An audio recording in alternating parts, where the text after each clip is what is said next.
Nós iremos falar sobre a escatologia e eu vou concatenar os eventos escatológicos dentro de uma ordem cronológica, naquilo que eu creio que é bíblico e que também é aceito pela nossa declaração de fé das Assembleias de Deus no Brasil. Sendo assim, a partir do versos de número 13, nós vamos descrever um pouco sobre o que Paulo está tratando com a igreja de Tessalônica na sua primeira carta. A partir do versículo de número 13, diz assim o apóstolo: Não quero, porém, irmãos, que sejais ignorantes acerca dos que já dormem, para que não vos entristeçais como os demais que não têm esperança. Porque se cremos que Jesus morreu e ressuscitou, assim também aos que em Jesus dormem, Deus os tornará a trazer com ele. Dizemos-vos, pois isto pela palavra do Senhor, que nós, os que ficarmos vivos para a vinda do Senhor, não precederemos os que dormem. Porque o mesmo Senhor descerá do céu com alarido e com a voz de arcanjo e com a trombeta de Deus, e os que morreram em Cristo ressuscitarão primeiro, depois nós, e depois nós, e depois nós. Os que ficarmos vivos, seremos arrebatados juntamente com Ele nas nuvens, a encontrar o Senhor nos ares, e assim estaremos para sempre com o Senhor. Tome o seu respectivo assento.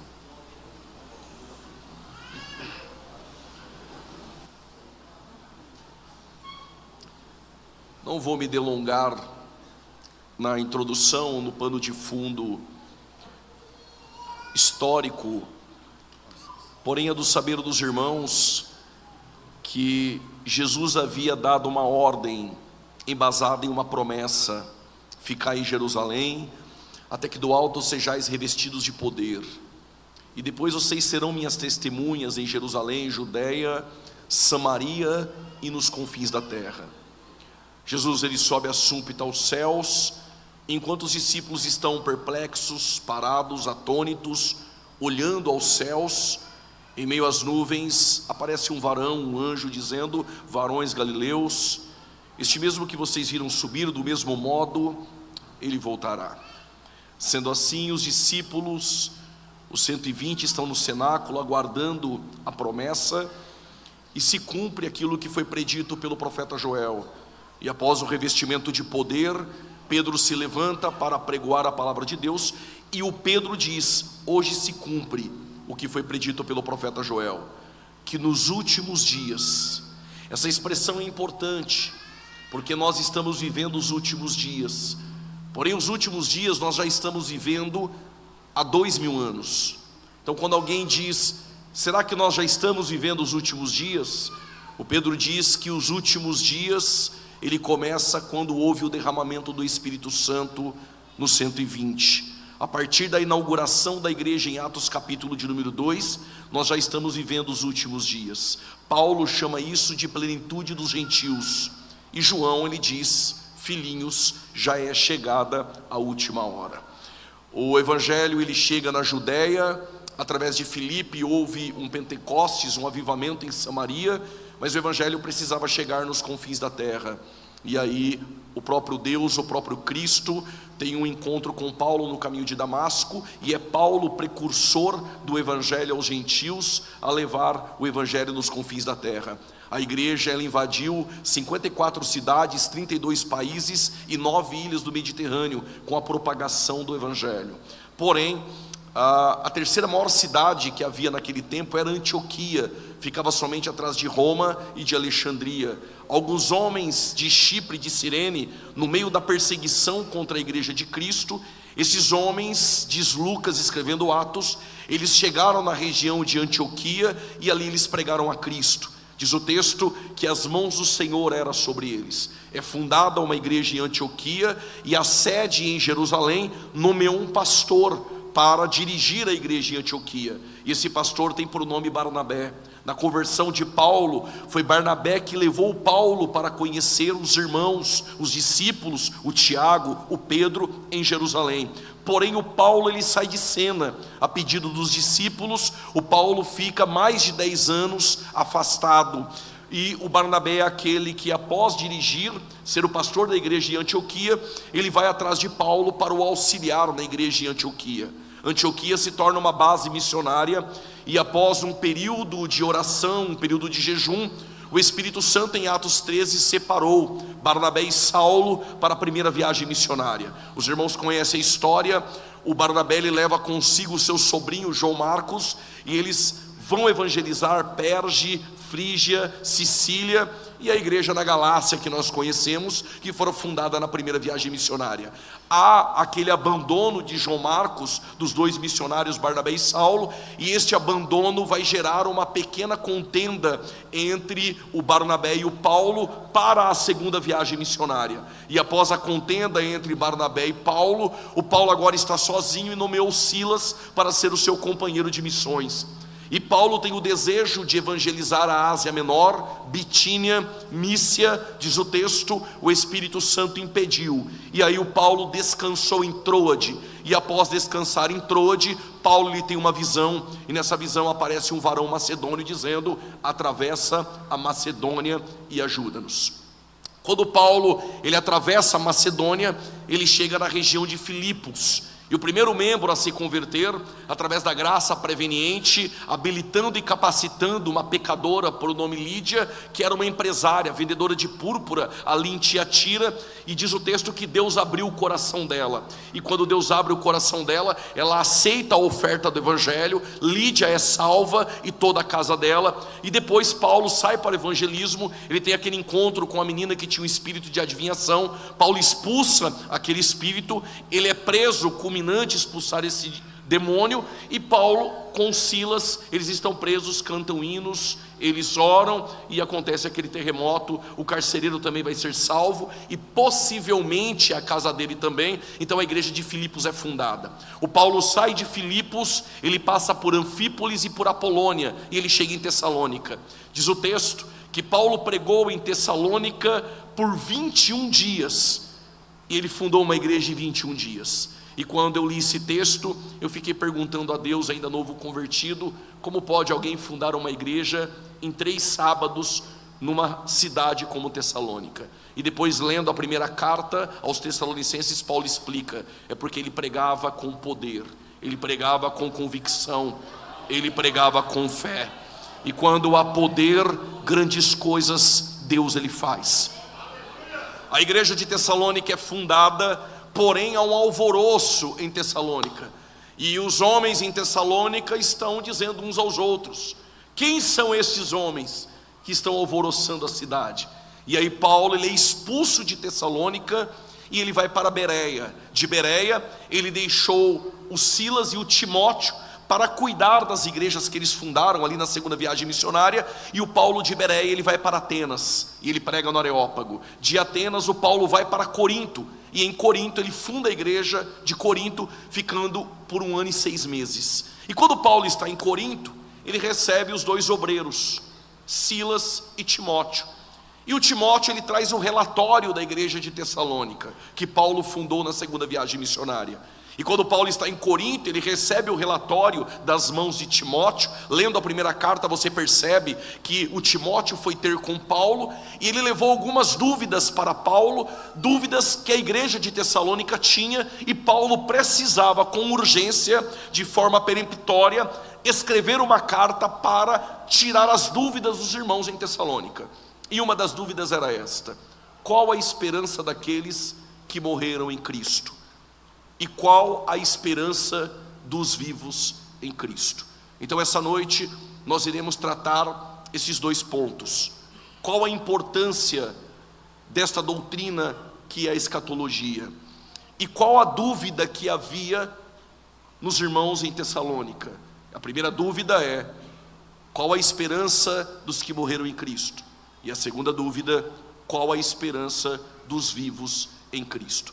Quando nós estudamos escatologia, a palavra escaton ou escatos significa últimas coisas. e a palavra que nós conhecemos como logia, porém o G no grego não tem som de G, é som de G. Por exemplo, a gente diz Getsemane, mas na verdade é Getsemane. A palavra logia, que é logia, vem de logos. Então escatologia deriva-se de dois vocábulos gregos: escaton, últimas coisas, e logia, que vem de logos, que é doutrina, conhecimento, tratado. Escatologia, a doutrina das últimas coisas. Quando você sair daqui dessa segunda-feira e alguém lhe perguntar qual o assunto tratado na segunda-feira, foi escatologia, que é a doutrina das últimas coisas. Se alguém lhe perguntar qual a importância da escatologia, poderia aqui enumerar centenas de pontos ou textos que aprovam e comprovam e atestam e corroboram e ratificam a importância da escatologia bíblica. Para ser breve, só dois textos. Primeiro texto, 1 Pedro, capítulo 3, versos 15. O que diz Pedro? Antes, santificai a Cristo em nosso coração, para que estejais preparados para responder com mansidão a quem nos perguntar ou pedir a razão da nossa esperança. Que esperança é essa? Tito 2,13. Existe uma bendita esperança.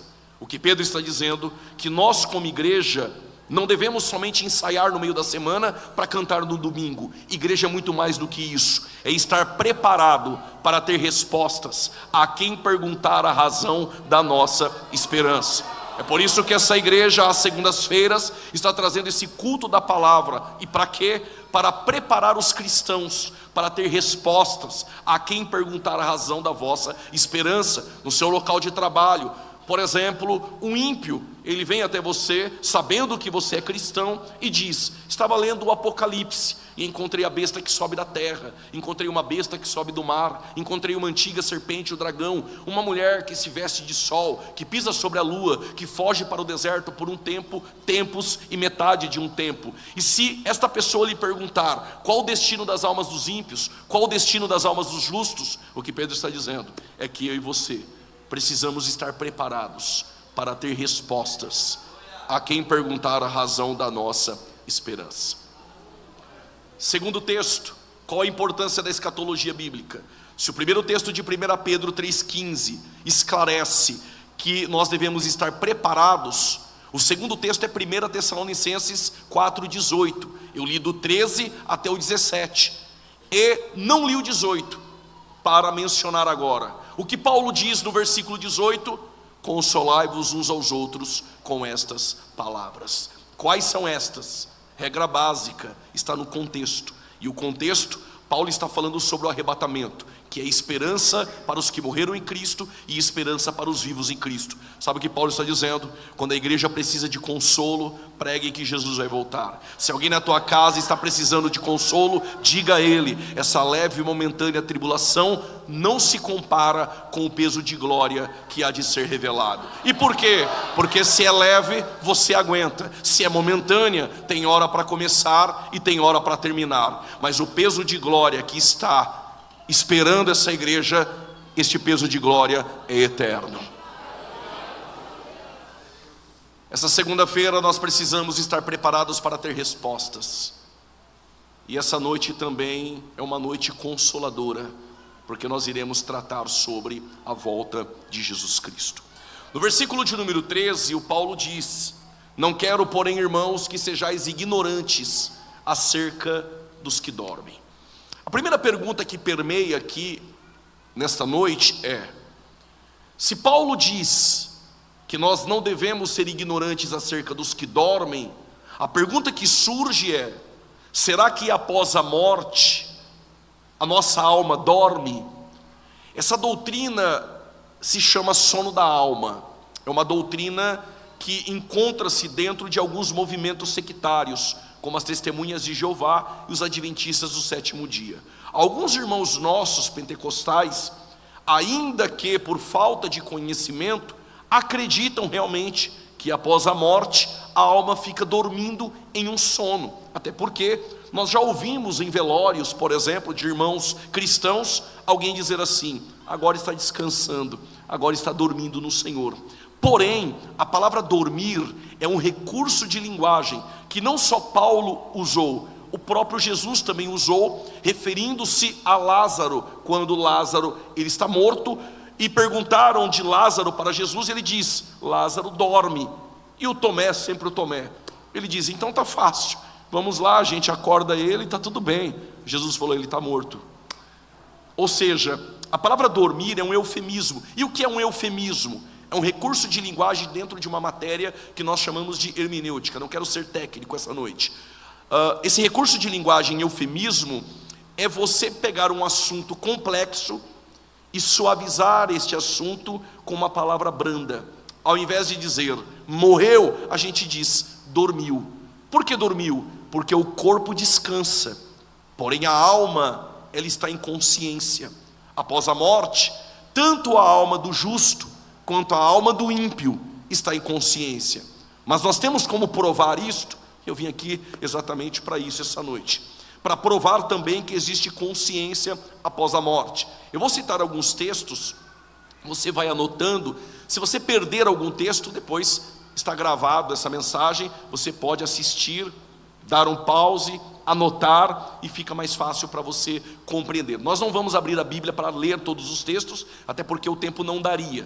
Por exemplo, em Filipenses 1:23, o Paulo, dentro deste versículo, ele diz que ele tem o desejo de partir e estar com o Senhor. Ora, estar dormindo não faria sentido. Paulo está dizendo: eu tenho o desejo de partir e estar com o Senhor.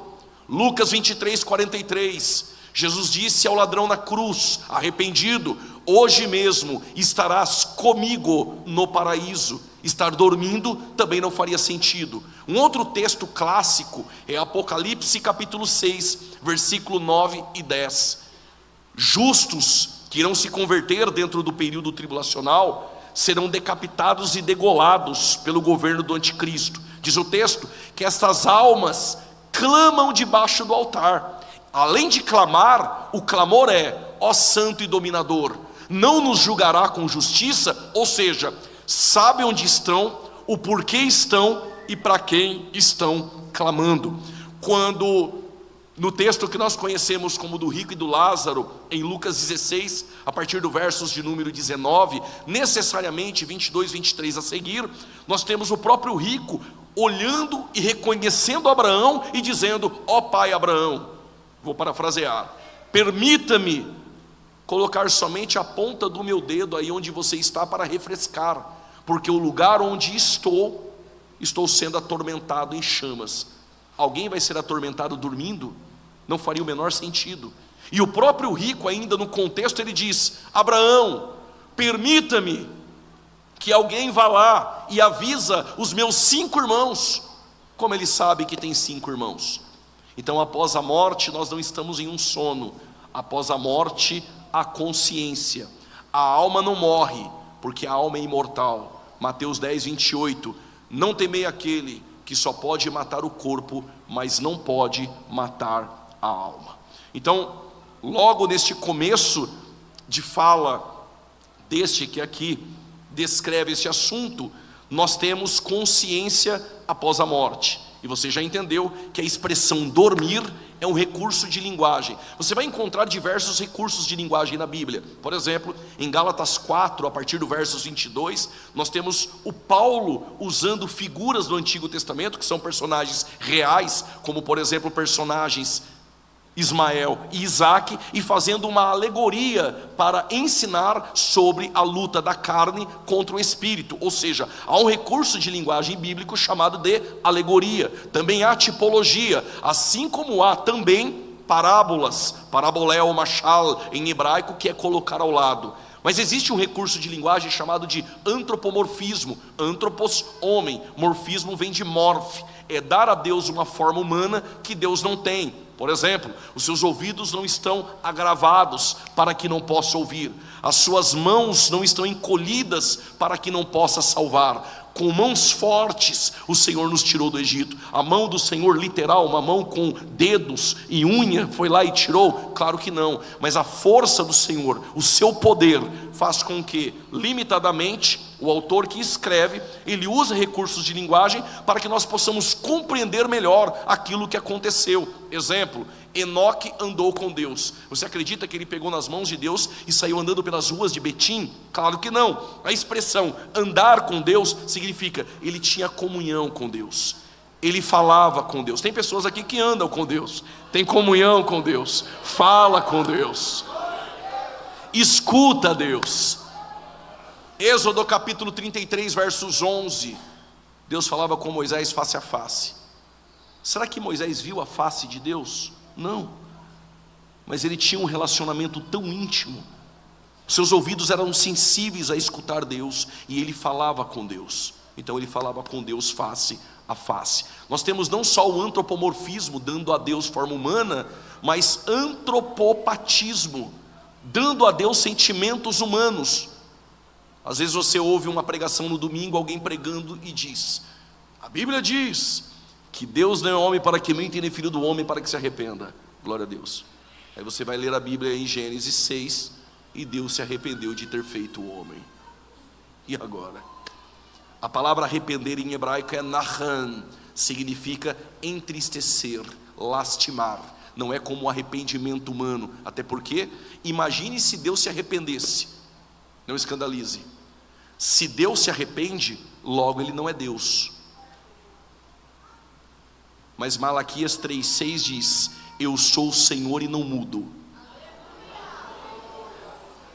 Tu muda. Tem culto que você dá glória a Deus, aleluia, e tem culto que você está aí me olhando, murcho.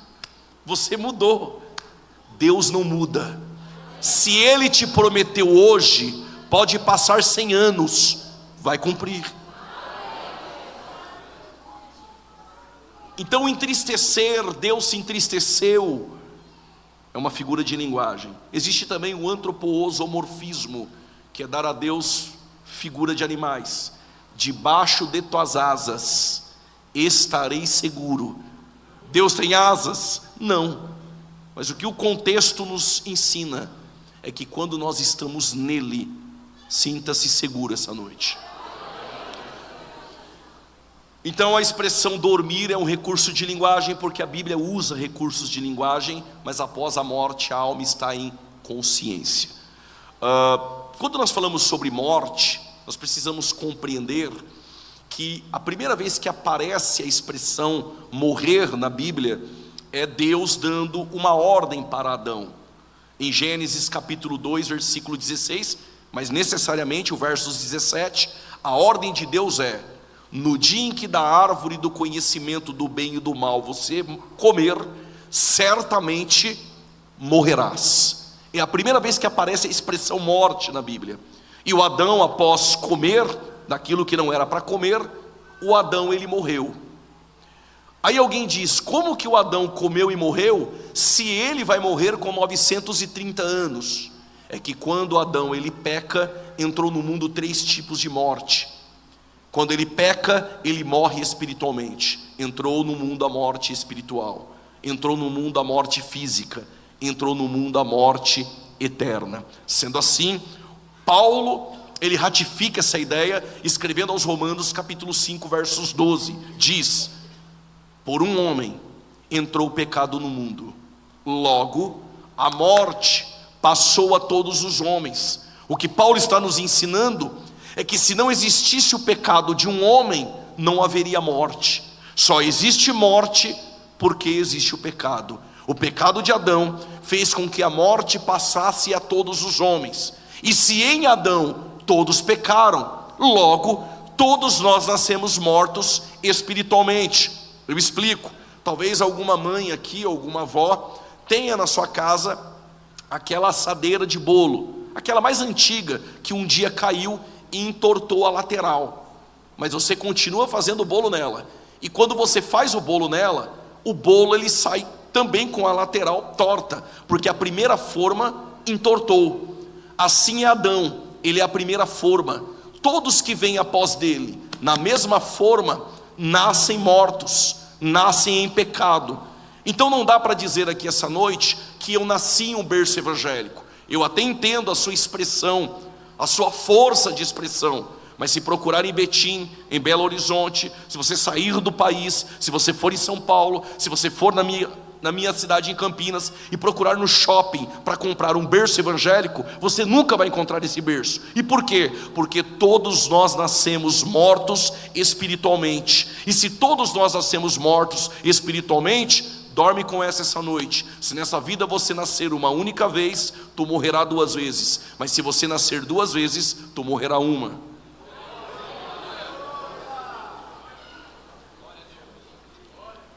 Se você não entendeu, não há problema nenhum. O Nicodemos talvez morreu e também não tenha entendido. Se nessa vida você nascer uma única vez, tu morrerá 2 vezes. Mas se você nascer 2 vezes, tu morrerá uma.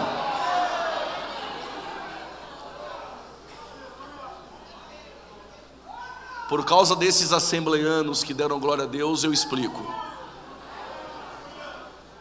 Se nessa vida você nascer, esquece o berço evangélico. Se você nascer uma única vez do ventre da mamãe, nasceu uma, tu vai morrer 2.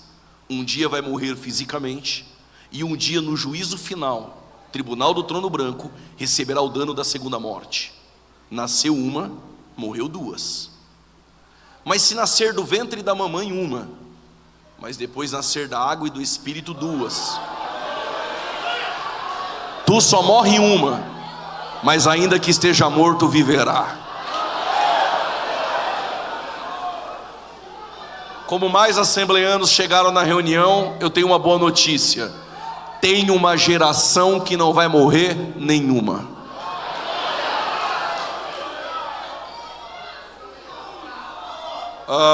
Existe possibilidade de provar a morte espiritual? Sim, nós temos textos claros. Efésios capítulo 2, versos 1, palavras de Paulo: vos vivificou, estando vós mortos em delitos, algumas traduções em ofensas e pecados, morte espiritual. Apocalipse 3, versos 1, no final do versículo, a igreja de Sardes: vocês têm nome de que vive, mas estão mortos. Ora, que morte é esta senão a morte espiritual? E o que é a morte espiritual? Um pouco de antropologia. Quando Deus criou o homem, Ele criou o homem espírito, alma e corpo. E eu lhe faço uma pergunta aqui essa noite: você é uma alma com espírito e corpo?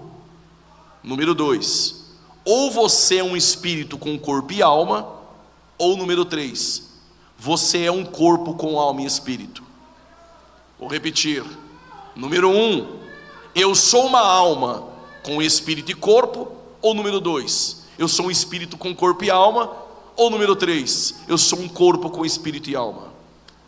1, 2 ou 3, ou a 4, não sei.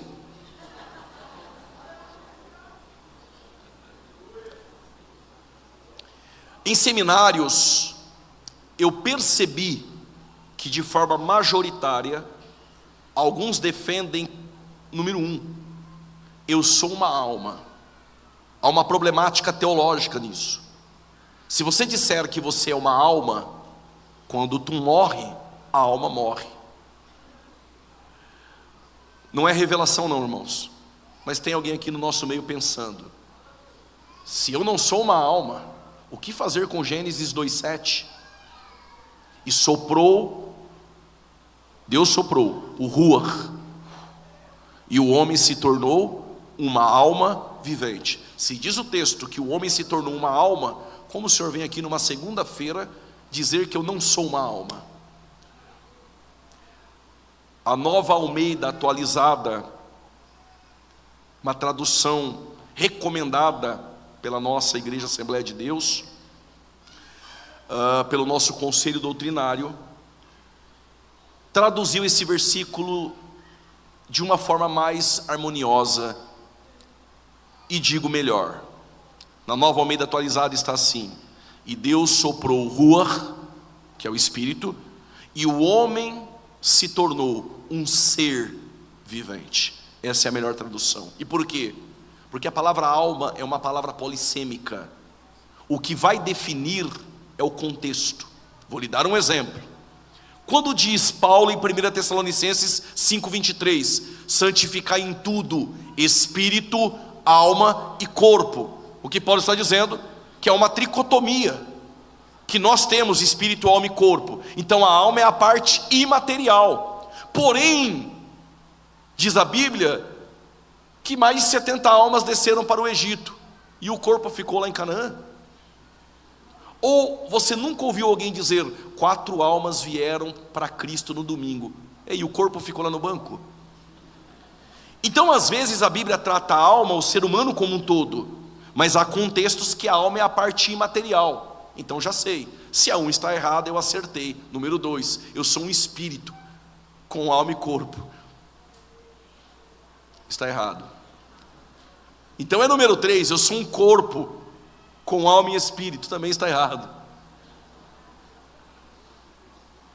A resposta é, eu sou um ser composto de espírito, alma e corpo. Por que eu dei toda essa volta? Se o ser humano é composto de espírito, alma e corpo, quando ocorre a morte espiritual? Deus é espírito, e importa que os verdadeiros adoradores o adorem em espírito e verdade. O relacionamento de Deus com Adão é no espírito humano. Quando Adão peca, o espírito humano morre. Quem manda? O corpo, não a alma, responsável pela vontade, sentimento e pensamento. Quando tu sente, quando tu deseja, quando tu pensa, é a alma. E o corpo só obedece. O que é a morte física? Quando a alma deixa o corpo volta ao pó. Se o espírito humano está morto, quem manda é a alma. E se o Espírito Santo está morto, essa alma não tem o Espírito Santo. Esse ser não tem o Espírito Santo. Todo ímpio que está lá fora, ele tem o espírito humano dele morto. Quem manda? A alma. Tem desejo de beber, desejo das pornografias, tem desejo do vício, do cigarro, enfim. E o corpo só obedece. Aí você convida ele para o culto no domingo, e a gente começa o culto, e a gente canta, e a gente canta, e a gente canta. Deus habita no meio dos louvores. O louvor entra no ouvido, mas para na alma. Ele tem até vontade de ser como a gente, mas ele não consegue. E depois a gente canta de novo. E depois, vamos ficar de pé para cantar, a gente canta de novo. E depois, vamos ficar de pé para cantar, a gente canta de novo. E o ímpio está ali, ouvindo os louvores, ele já até decorou os louvores. Aí vem alguém, cutuca teu irmão, fala para 2 ou 3, levanta a mão e dá glória, bate na mão de 10, é só movimento. Movimento não salva ninguém. Entra no ouvido, para no corpo. Ele também faz, mas ele não gosta disso, é só para ajudar quem pede. Aí ele fica lá também cutucando 2 ou 3, levantando a mão quando você pede. Ok, aí veio o momento da palavra. Quando a palavra de Deus é pregada, os avisos no culto, o cutuca teu irmão ou fala para 2 ou 3, os louvores do lindo, lindo, lindo é, só entrou no ouvido e parou na alma. Mas só tem uma coisa que penetra em um lugar onde o aviso não penetra, aonde o movimento não penetra. Quem é ela? É a palavra, viva e eficaz, metaforicamente, como uma espada de 2 gumes. Aonde ela entra? Entre a alma e o espírito. E por que é viva? Porque o Espírito Santo vai junto, convencendo o pecador do pecado, da justiça e do juízo. Aí o pregador diz, tem alguém para Jesus? Ele aceita a proposta do Evangelho, e quando ele confessa com os lábios e crê de todo o coração, o Espírito Santo habita no espírito humano. Aquele que entrou morto vai sair daqui com vida. Aquele que entrou morto vai sair dando glória a Deus. Aquele que entrou morto vai sair dando aleluia. E os desejos da carne vão ser vencidos pelo Espírito Santo de Deus.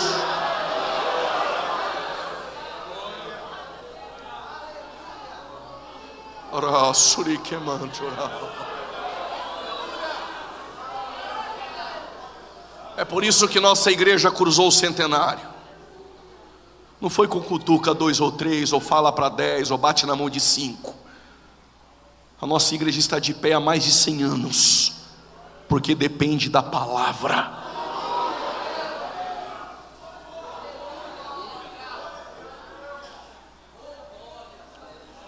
Aí vem uma pergunta essa noite: e se no culto ele não aceitou a Cristo, e lá fora ele vem a falecer? Se foi um acidente de carro,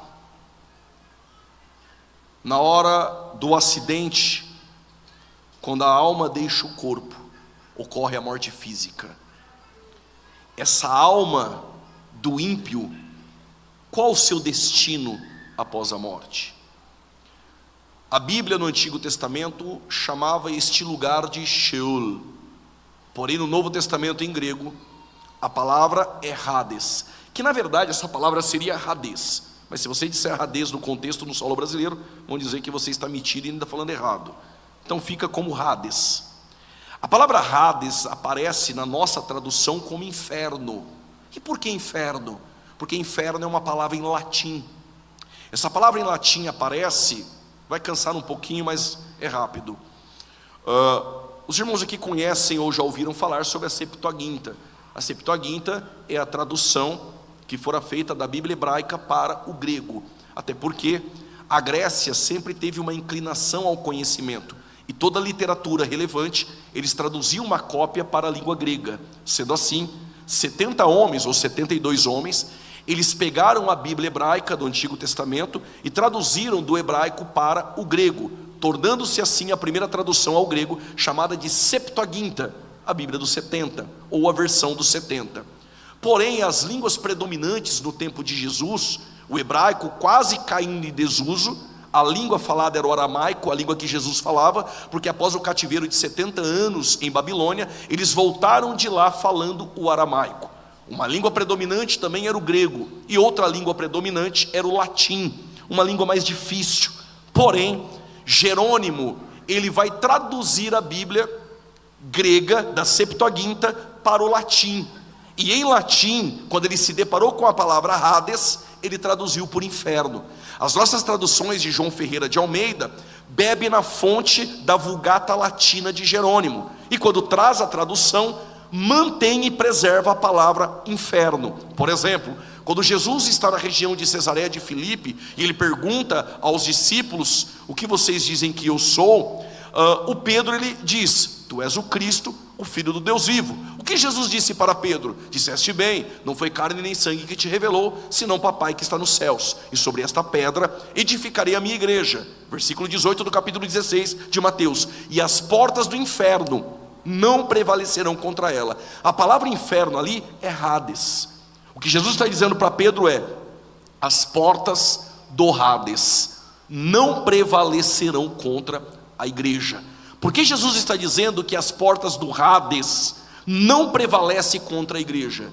Porque como Jesus venceu a morte, nós também venceremos.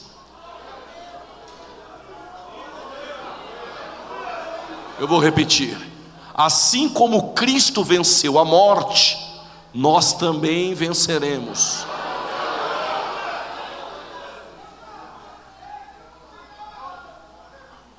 O que Jesus está nos ensinando é: sobre esta pedra que é Cristo, eu edifico a igreja, e todos que compõem a igreja, porque reino de Deus não tem carreira solo,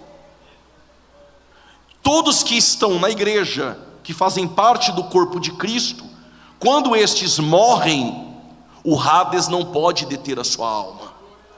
Por que não pode deter? Porque Jesus venceu a morte. E como ele é o cabeça, se o cabeça venceu, o corpo vence. Sendo assim, eu vou declarar outra vez: as portas do Hades não prevalecerão contra a igreja.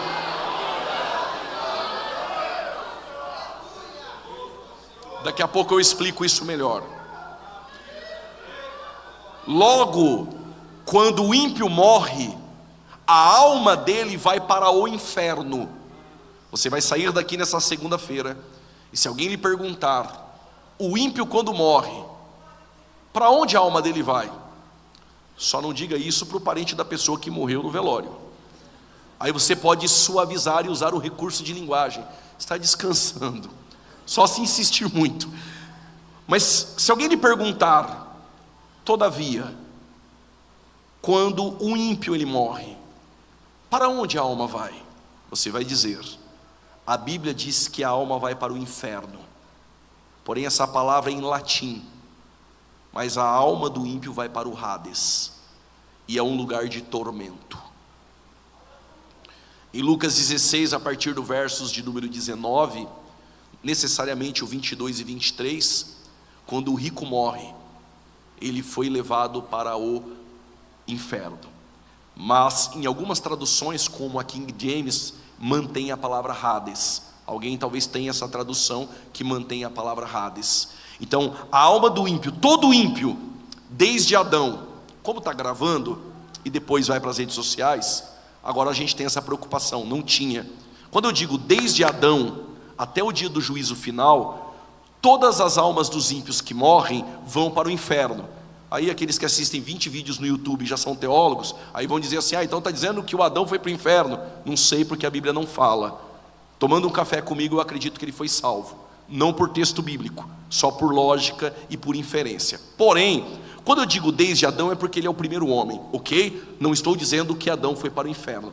Desde Adão, ou poderia melhorar, desde Caim, porque isso eu tenho certeza que não foi para o céu, desde Caim até o dia do juízo final, todas as almas dos ímpios que morreram e que irão morrer vão para o inferno, para o Hades, que é um lugar de tormento. Está tudo bem até aqui?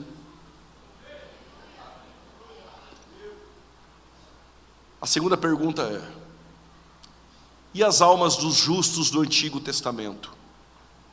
Os salvos do Antigo Testamento?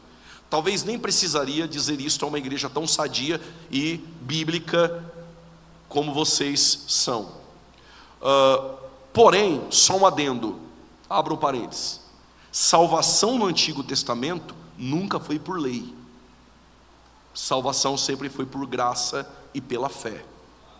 Tem como provar? Por causa daquele aleluia lá no fundo, eu provo. Em Hebreus capítulo 11 diz: pela fé Abel, pela fé Isaque, pela fé Abraão, pela fé Jefité, pela fé Raabe. A galeria da fé de Hebreus 11, esses foram salvos pela fé, pela graça. Por isso que no capítulo 12, o autor aos Hebreus diz assim: nós somos rodeados de uma nuvem de testemunhas. E alguns entendem, interpretam esse versículo mal. Ser rodeado de uma nuvem de testemunha não significa que pessoas em sua volta ficam olhando para você para falar da tua vida. A palavra testemunha ali é marte, no grego. São aqueles que foram martirizados pela fé e alcançaram uma pátria celestial. Aí o autor aos Hebreus, depois de colocar numa prateleira todos os personagens que viveram pela fé e que deram testemunhos de fé, aí ele diz: nós somos rodeados de homens que viveram pela fé. O que ele está dizendo é: você não precisa esmorecer na fé, porque quando você olha para a galeria, você vê referências e homens que deixaram um legado de fé, deixaram de ser chamados filho da filha de Faraó, deixou as riquezas do Egito para alcançar uma mansão celestial. Fecha um parênteses, salvação no Antigo Testamento pela fé. Os salvos do Antigo Testamento, quando morriam, como Abel, como Abraão, Jó, estas almas foram para onde? Como João Batista, por exemplo, para o lugar chamado Seio de Abraão, que aparece em Lucas 16, ali no versículo de número 23. E olha o privilégio: o mendigo morto, chamado de Lázaro, isso nada tem a ver com o de Betânia, quando ele morre, ele é levado pelos anjos. Que privilégio! Levado para o seio de Abraão.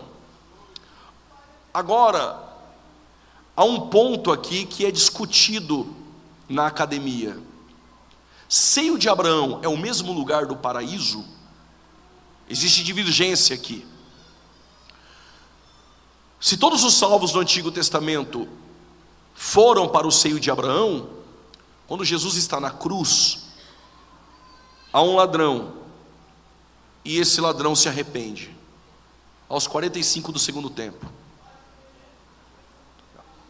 O que eu vou dizer aqui é por conta e risco de quem fala e prega, ok? Pode pôr na minha conta, não precisa pregar isso. Coisas de pregador agora. Sai o teólogo, entra o pregador. Eu acredito que Pilatos foi ele que trouxe o primeiro panfleto evangelístico da história. Escreveu numa placa: este é o rei dos judeus. Colocou sobre Jesus. O ladrão na cruz, no último minuto, olhou.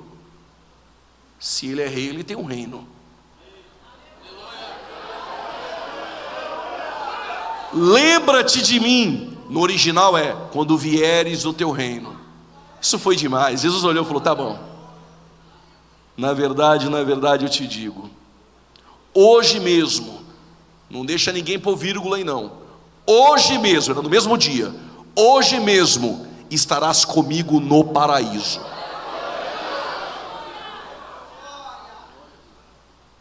Não vai escandalizar? Não? Posso dizer? Os céus não é para bonzinhos, os céus é para pecadores arrependidos. Segura. Um ex-ladrão inaugurou o paraíso.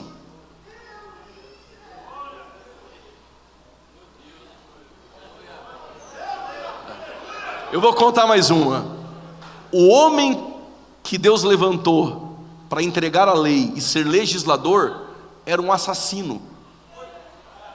O homem que matou um egípcio é o homem que diz: não matarás. Porque até a sarça você era um. Após a sarça, você não volta mais a ser quem você era. Se não entendeu, eu explico. Até a cruz você era um. Depois da cruz, você não volta a ser mais o mesmo.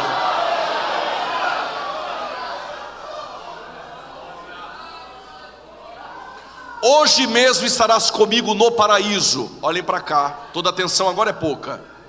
Se na mão esquerda tem Lucas 16, 23, seio de Abraão, e na minha mão direita tem Lucas 23, 43, paraíso.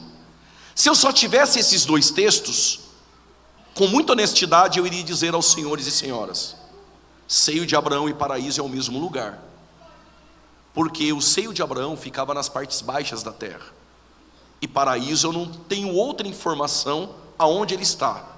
Até que o apóstolo Paulo, escrevendo a segunda carta à igreja em Corinto, capítulo 12, diz: conheço um homem que no corpo ou fora do corpo eu não sei, Deus o sabe, foi arrebatado em espírito e foi levado ao terceiro céu, no paraíso. Ora, se seio de Abraão ficava embaixo, hoje mesmo estarás comigo no paraíso. Onde é o paraíso? Paulo diz que é em cima. E para completar, Apocalipse 6, versículo 9 e 10, almas dos santos clamam debaixo do altar. O altar dele é em cima, logo, paraíso então é em cima. O que Jesus fez? Após a morte, o Jesus homem ficou na cruz. E o Jesus Deus? Calma, ele tem duas naturezas: Jesus homem e Jesus Deus. 100% homem, 100% Deus. Tecnicamente a doutrina da união hipostática. Como homem, ele chora por um amigo em Betânia. Como Deus, sai para fora Lázaro, eu sou a ressurreição e a vida. Como homem, ele diz: tenho fome. Como Deus, pega 5 pães e 2 peixes e alimenta 5.000 pessoas.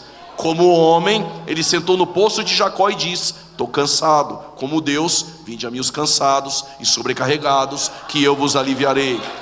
Como homem, ele dorme na polpa do barco. Pode encher o pulmão de ar. Como homem, ele dorme na polpa do barco. Como Deus, quem é este que até o vento e o mar lhe obedece?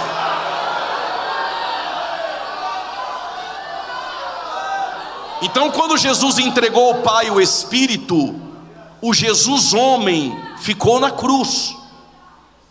José de Arimateia vai pedir o corpo para colocar no seu sepulcro. Estou vendo a esposa dele desesperada dentro de casa, brigando com ele. José, como você pode dar o seu sepulcro para esse homem? Todo homem aqui em Israel tem um sepulcro. Se tu morrer, vai te pôr aonde? Mulher, deixa de ser boba. É emprestado por 3 dias.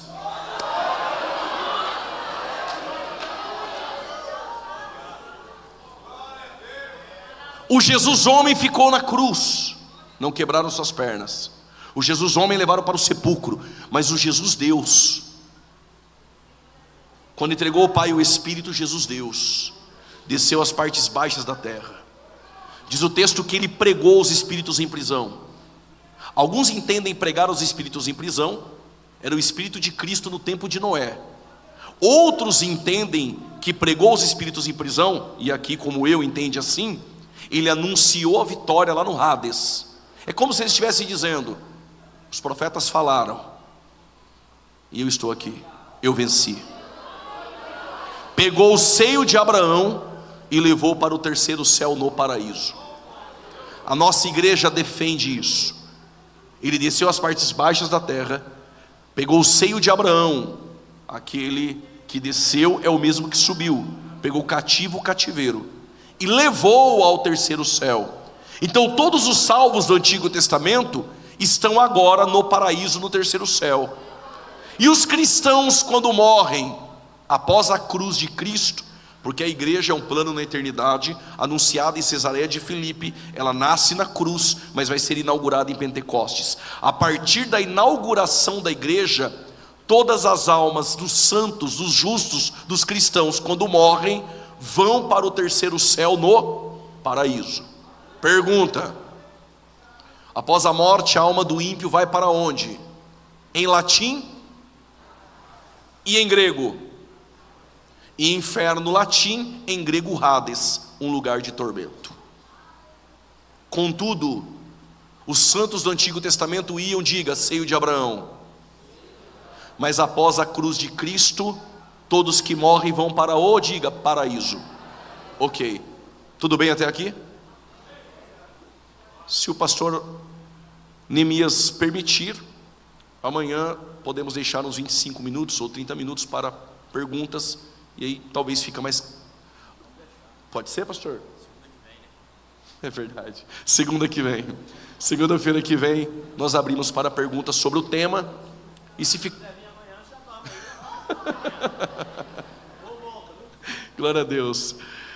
Sendo assim, fica esse tempo para perguntas. Se ficou algo para trás, é um assunto muito extenso, isso aqui duraria semanas. Pode ser que algumas coisas eu falei rápido demais e ficou para trás. Você elabora essa pergunta em casa, tem a semana toda para fazer isso. Quem está comigo, diga amém. Ok. Quando o cristão morre, por que a alma dele não pode ir para o Hades? Eu já disse, porque Cristo venceu a morte. Quando Paulo escreve a primeira carta à igreja em Corinto, no capítulo 15, olha o que Paulo diz: se Cristo não ressuscitou, é vã nossa fé.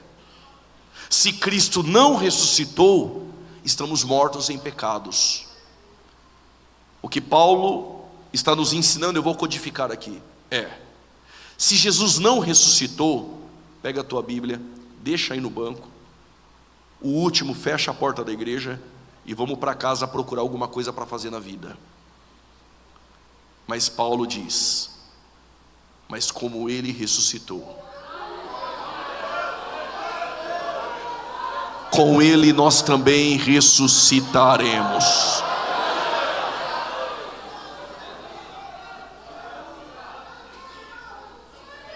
Por conta disso, em 1 Coríntios capítulo 15, versos 23, palavras do apóstolo Paulo, ele falando da ressurreição, cada um na sua ordem. A palavra ordem no grego é tagma, diga tagma. Sabe para que se usava a palavra tagma no contexto greco-romano? Quando o exército se reunia, cada um na sua ordem, a palavra tagma era usada em um contexto militar, conforme a patente, a primeira fileira, conforme a patente, a segunda fileira, e assim sucessivamente. Quando Paulo usa o termo militar tagma, ele diz: cada um na sua ordem. Cristo, as primícias, e depois os que são de Cristo. Que Paulo está nos ensinando a uma ordem na ressurreição: primeiro Cristo, e depois os que são de Cristo. Por isso Cristo é chamado de a primícia dos que dormem. Eu vou abrir um parênteses aqui e explicar melhor sobre as primícias. Em Israel, com pouca chuva, 1 ou 2 vezes no ano, isso quando Elias não profetizava que não ia chover, a terra, ela produzia anualmente 7 vezes. Quantas vezes? A terra em Israel produzia 7 vezes. O que é as primícias? Dentro dessas 7 colheitas em Israel, havia tâmara, havia videira, figueira, cevada, 7 colheitas no ano. Logo, dessas 7 colheitas no ano, a primeira colheita, quando produzia o primeiro feixe da primeira colheita das 7, o que o pai de família tinha que fazer? Ele ia no campo, retirava o primeiro feixe e levava para casa? De modo nenhum. O primeiro feixe não é meu. E por que não é meu? Porque Deus não te pede algo hoje sem que ontem Ele não tenha dado.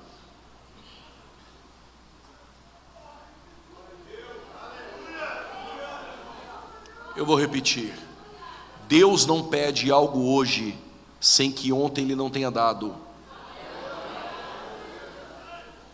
Tá, eu vou explicar melhor. Deus não pede o que é seu, Deus só pede o que Ele dá. Por causa desse meu Deus e aleluia, eu vou explicar dando exemplos. Penina gera 10. Deus pediu algum? Ana só gerou 1. Como foi Deus que deu? Deus pediu.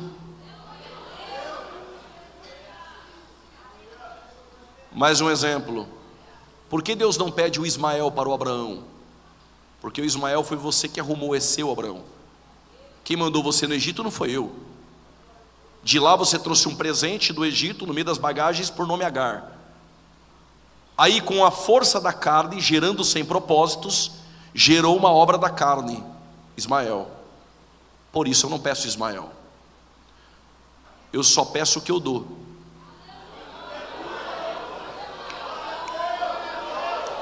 Ah, já sei, Ele quer meu coração. Não, Ele quer o seu tesouro. Porque onde está o seu tesouro, está o seu Isaac. Retomando, por que o primeiro feixe o pai de família levava para Deus? Porque das 7 colheitas, 6 você plantava, a primeira você não planta, a primeira é cevada. E quando o hebreu abria a tenda, a terra produzia cevada. Quem fez a terra produzir o primeiro? Foi Deus. Quando você dá dízimo, quando você oferta, Ele não pede o que é seu, Ele só pede o que Ele já te deu. Aí quando Paulo olha para este contexto de primícias, ele lembra que na Páscoa, 3 dias depois, é as primícias. Ele é o Cordeiro Pascual. 3 dias depois, Ele ressuscitou. Ele é o primeiro feixe da ressurreição. Aí alguém poderia aqui contestar e dizer: se Cristo é as primícias e o primogênito dentre os mortos, como Ele pode ser as primícias e o primogênito, se houve outras ressurreições que antecederam a dele, como Lázaro, a filha de Jairo e o filho da viúva de Naim? Eu explico. Todos esses ressuscitaram, mas morreram novamente. Jesus é aquele que ressuscitou para nunca mais morrer.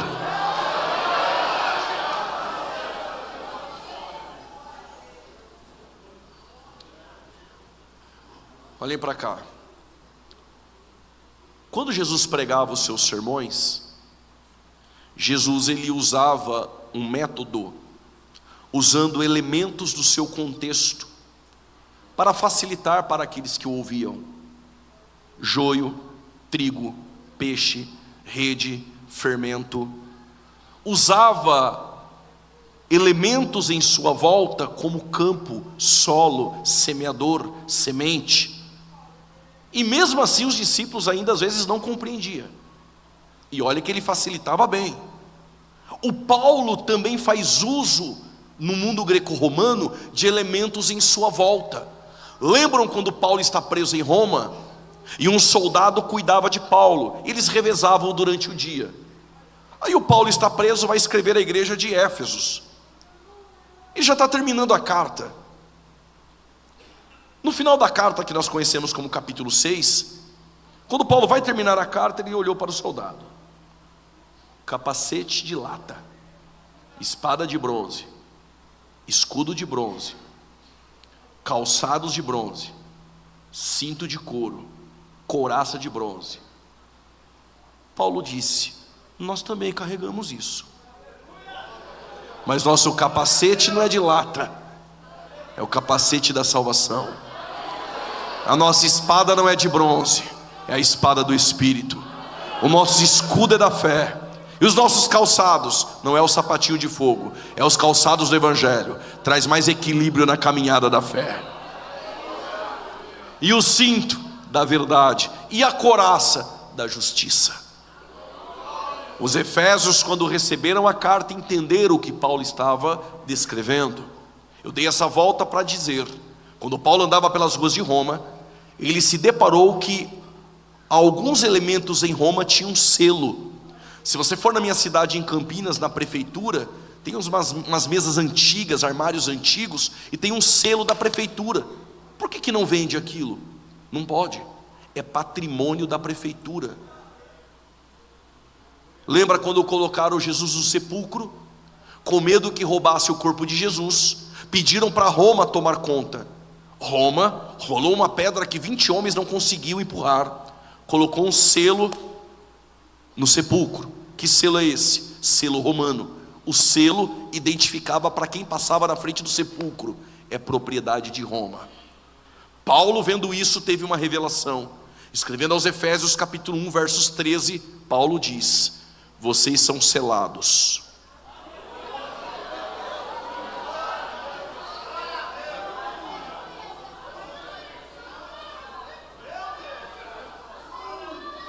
Como teve mais glória a Deus, eu cito outro versículo, 2 Coríntios capítulo 1, versículo 21 e 22. Sabe o que Paulo diz? Deus conhece os que são seus, porque tem o selo.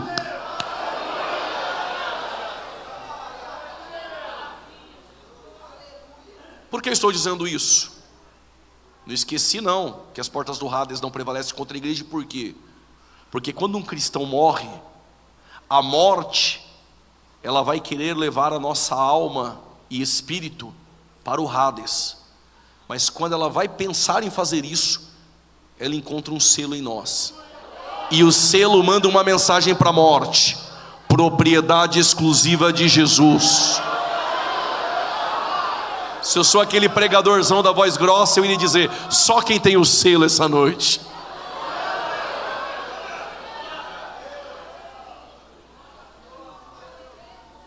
Tudo bem até aqui?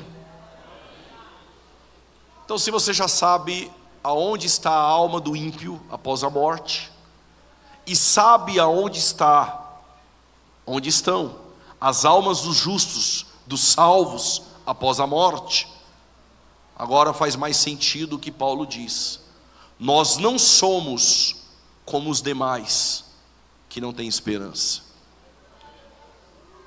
Por que os demais não têm esperança? Porque após a morte, eles pensam que é o fim, mas ainda eles terão que prestar contas no juízo final. Mas o cristão, ele sabe que a morte não é o fim.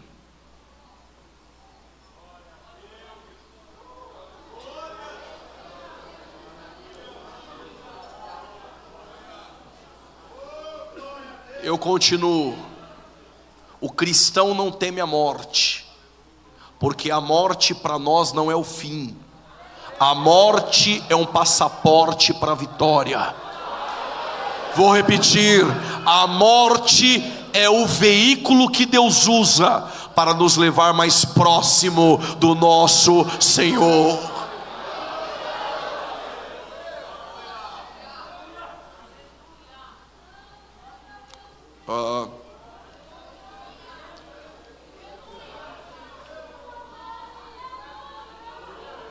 Estou sentindo uma graça.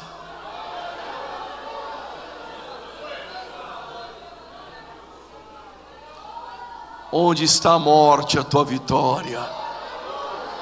Alguém levantou as duas mãos e levantou da cadeira, eu vou repetir. Onde está a morte e a tua vitória?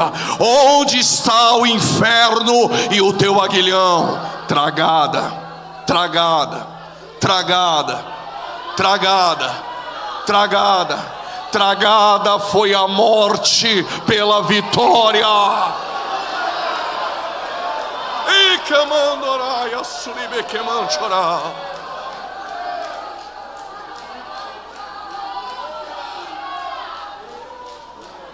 Aleluia, aleluia, oh glória. A morte não tem poder sobre a nossa vida.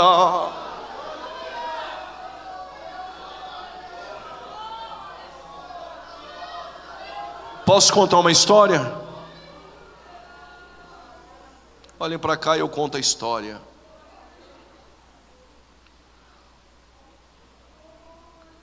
O tema da história é o sepulcro de Sara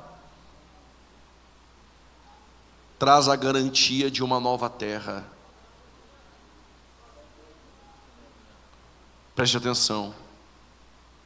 Quando Deus fez a promessa a Abraão, tirando ele da Mesopotâmia, Deus prometeu para Abraão uma terra, Canaã.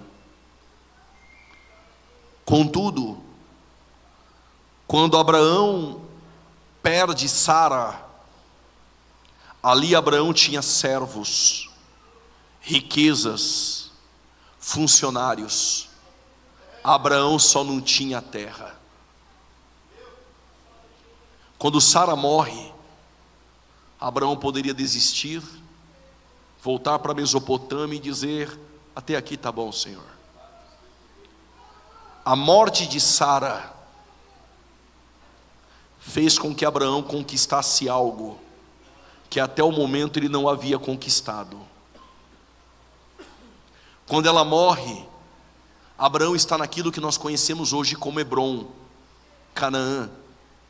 Há uma tensão teológica de alguns que leem a Bíblia e diz: a terra de Canaã era dos cananeus. Deus tomou a terra. Deus não trabalha no movimento sem terra. Deus não toma a terra de ninguém. A terra de Canaã foi conquistada e comprada. Eu vou te provar. Quando Sara morre, os filhos de Et, na terra em que Abraão estava, disse a Abraão: nós te daremos um pedaço de terra para que tu sepulte a tua morta. Por quê? Sepulte a tua morta aqui, porque o Senhor é um príncipe entre nós. Abraão falou: não, eu quero pagar. Por que Abraão quer pagar? Porque o seu imóvel é um registro, um papel no cartório, que você carrega na sua casa também. Naquele tempo, no Oriente, a garantia da terra era o sepulcro. Se você tivesse um sepulcro naquela terra, é garantia que a terra te pertence. Abraão falou: eu compro. Ele comprou o sepulcro de Maquipela. O sepulcro de Sara deu a garantia a Abraão de uma nova terra, Canaã. Por causa desse aleluia, eu vou contar outra. A terra de Canaã era uma terra maldita. E por que maldita? Porque quando Cã, filho de Noé, viu a nudez do pai e chamou os irmãos, Noé amaldiçoou Canaã, filho de Cã. Se Canaã é amaldiçoado, a terra de Canaã é maldita. Tudo que você planta, você não colhe. Lá não brota nada. Vem a pergunta: se Canaã não brota nada, como aquela terra mana leite e mel?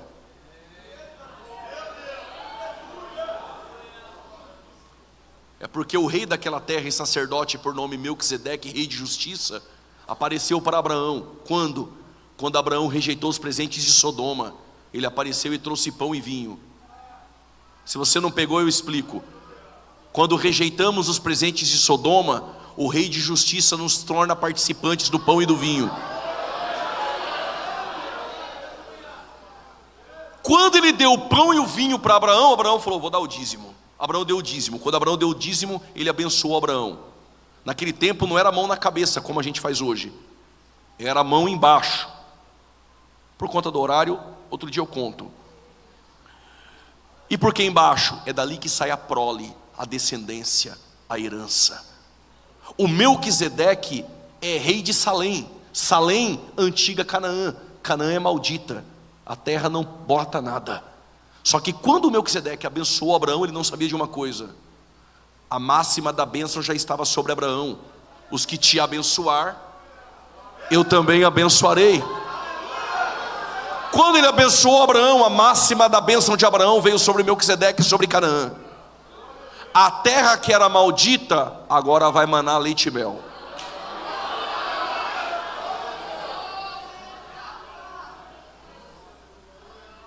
Não na janta, que eu não aguento, mas se um dia no almoço o pastor Guilherme me levar para comer um churrasco, o animal teve que morrer. Mas se eu disser para ele, eu estou light, vou comer uma fruta, a semente teve que morrer.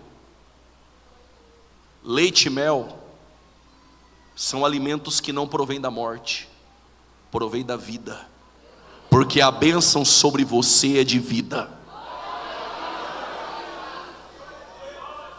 O que isso tem a ver? O Senhor estava falando sobre a morte, ele venceu a morte, calma.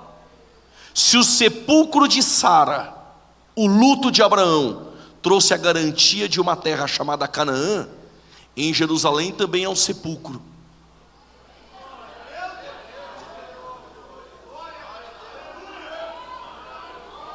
Se o sepulcro de Sara trouxe a garantia de Canaã, em Jerusalém o sepulcro vazio nos traz a garantia de que a morte foi vencida, e uma nova terra, e um novo céu. Eu vou repetir: o sepulcro vazio traz a garantia à igreja de uma nova terra e de novos céus.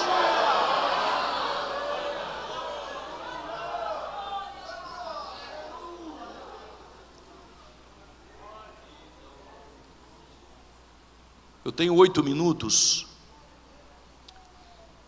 Eu vou adentrar sobre o arrebatamento da igreja. Como é um assunto um pouco extenso, eu vou citar os textos em que aparece o arrebatamento da igreja, textos específicos. Falo sobre a definição de arrebatamento, e na próxima segunda-feira nós iremos falar sobre arrebatamento da igreja, a ressurreição dos que morreram em Cristo, a glorificação dos corpos e também dos vivos em Cristo, do apântesis, do encontro com o Senhor nos ares. Vamos falar sobre tribunal de Cristo, bodas do Cordeiro, período tribulacional e segunda vinda. Não vai falar sobre milênio, Gog e Magog, juízo final e novo céus e nova terra? Não, porque se eu contar tudo na próxima segunda, vocês não me chamam mais. Eu vou deixar um pouco para outro dia. Amém? A palavra arrebatamento no grego é harpazo. Harpazo vem de arpão. E que faz o arpão? Pega a caça. O arpão pega a presa. A palavra harpazo é tomar com força, é tomar algo com violência, de forma repentina. A palavra harpazo, que no latim é raptare, que é um rapto, já nos traz a ideia de que a qualquer momento, de forma iminente, nós seremos tomados. Eu não vou deixar para dizer isso segunda-feira que vem, porque eu não sei daqui a 1 minuto, então vou dizer agora. Esse rapto pode ser a qualquer momento, pode ser que não dê tempo da bênção apostólica, pode ser no caminho de volta para casa, pode ser amanhã no café da manhã.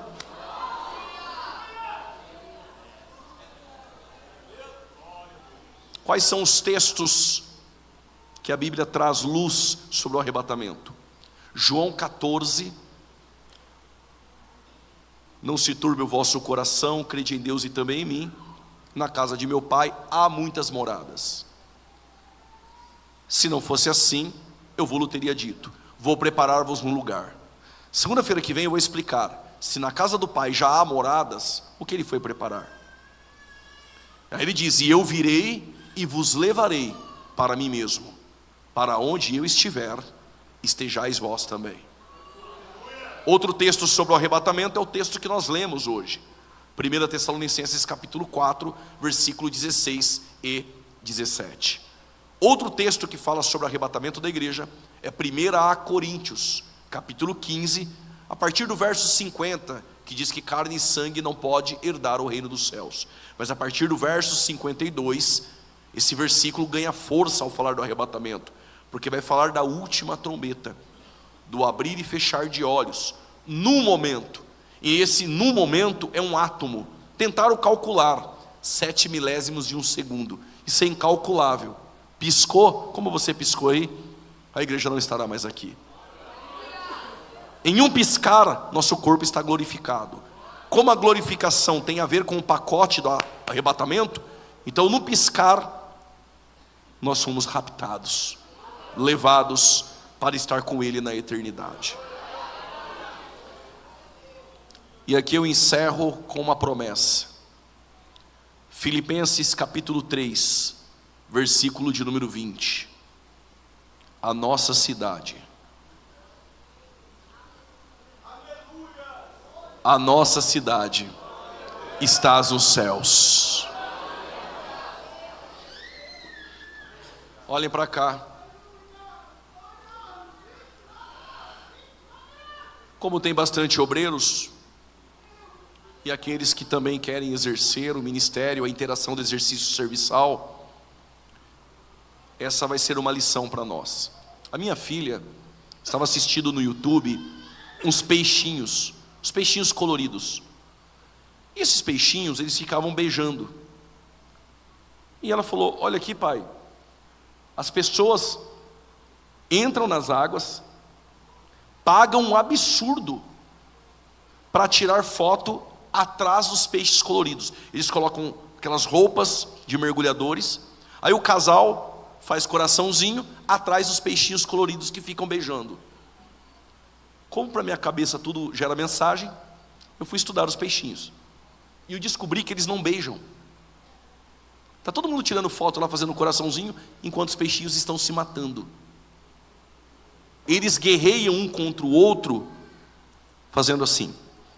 Quem vê diz: está beijando, mas está se matando. E por que eles estão se matando? Porque tem um peixinho que está no seu território. Quando o outro passa, ele ataca. Esse peixinho é chamado de peixe beijoqueiro. Por que ele ataca? Por causa de pequeno território. Existem crentes territoriais. Eles brigam por espaço. Tem obreiros territoriais. Eles se matam por espaço. Como nós somos peregrinos, a Bíblia nos chama de tenda. Por que tenda? Porque o pastor precisa de mim aqui, eu armo a minha tenda aqui, mas ela é portátil. Eu vim para plantar, daqui a pouco o pastor me tira porque outro vem para regar. E Deus fica esperando, quando terminar de regar, Ele vem para dar o crescimento. E como eu sou tenda, eu reguei aqui, aí o pastor diz: eu preciso de você lá. Eu saio daqui, desfaço a minha tenda e monto lá. Porque eu sou peregrino, eu sou tenda, eu não brigo por causa de território. E por que não? Porque a nossa cidade, a minha tenda está aqui, daqui a pouco toca a trombeta, eu desfaço, porque eu não estou apegado aqui em coisas. A nossa cidade, a nossa cidade, a nossa cidade. Se você é territorial, pode ficar quietinho sem dar glória a Deus, não precisa nem levantar a mão. Mas se você é tenda essa noite, a nossa cidade está nos céus.